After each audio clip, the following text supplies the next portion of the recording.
A prominent Tanzanian journalist arrested in July 2019 has been released after pleading guilty of tax evasion and money laundering in a case seen by critics as politically motivated. "Finally, I've got my freedom. It's quite unexpected that I would be out this soon. I'm really grateful to everybody who played their role," the 39-year-old investigative reporter, Eric Kabendera, said outside the court on Monday.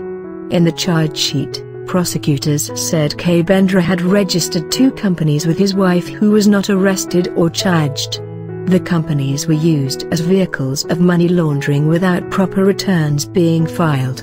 Although his lawyers originally rejected the charges, they said in October he was pursuing a plea bargain. After plea bargaining, the count of organized crime was dropped and Kabendera pleaded guilty to money laundering and agreed to pay 100 million shillings, $43,309, in fines for it. He also pleaded guilty for failing to pay 173 million shillings, $74,924, in taxes and agreed to pay a fine of 250,000 shillings, $108, for the crime in addition to the actual taxes. A third charge, of assisting a criminal racket, was dropped. The reporter has written for international publications, including Britain's The Guardian and The Times, and was known for pursuing politically sensitive investigations. An article last year, published by the East African newspaper, reported a rift in President John Magufuli's government with the headline "No End in Sight as Tanzania's ruling party CCM goes for dissenters."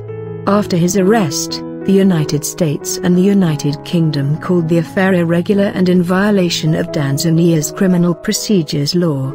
Magufuli, nicknamed the Bulldozer, has shut down newspapers, banned opposition rallies, switched off live broadcasts of parliamentary sessions and used the cybercrimes law to jail critics.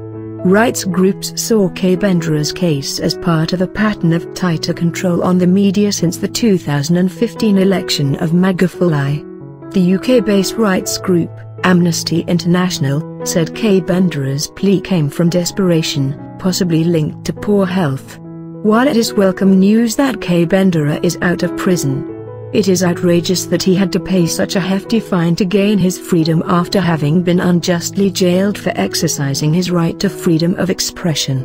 Jihan Henry, Human Rights Watch's East Africa director, with elections around the corner, people don't feel that they can comment honestly. Human rights activists are restrained from pushing for accountability for disappearances and other human rights abuses, she added, referring to Tanzania's polls scheduled for later in 2020.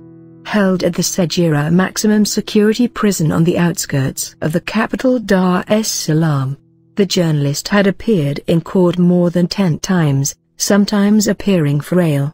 In September, Magufuli said people held on charges of tax evasion, money laundering and other financial crimes should be freed if they confess and return the cash.